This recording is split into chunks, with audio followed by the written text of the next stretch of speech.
411 Visual Rhetoric, it's a joint English and IMS class, so we have students from a couple of different parts of the university. In the class, it's really taken as a design class. Want students to come away with a lot of design skills and then the design language they need to be able to talk about being a designer or to interact with other designers. So a lot of it is learning kind of the language to analyze visuals as well as produce your own.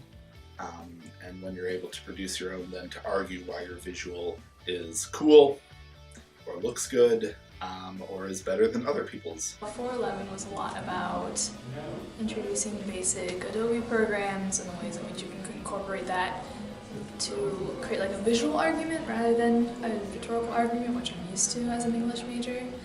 But a lot of the projects are really fun. I'm also getting a minor in communications design, so the overlap was really interesting to see.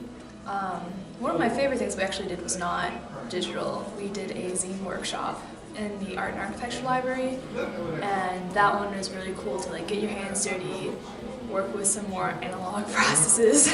Visual rhetoric broadly is just how to think about and work with and create visuals. The rhetorical angle then is thinking of your audience, your context, how to best create a visual, what type of visual to create, as well as how people are hopefully going to react to the visual you've created, whether emotionally or logically.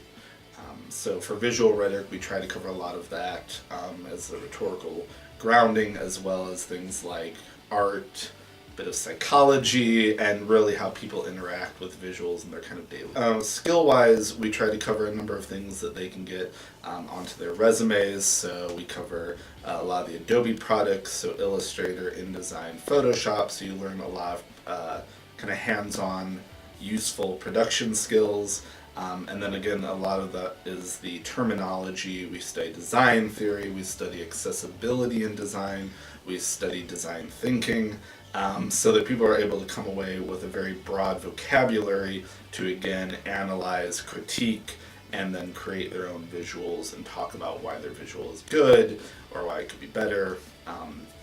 And to just really kind of be able to really pick apart visuals from a design standpoint. And the last project is a big data visualization. So we work with D3, which is a software program for creating visualizations. Students have to crunch a bunch of data on a topic of their interest, put the data together and code it, put it into the program, visualize it, and then tweak and edit it in Illustrator. So you kind of cover a whole range of design skills alongside research and data coding for that final project.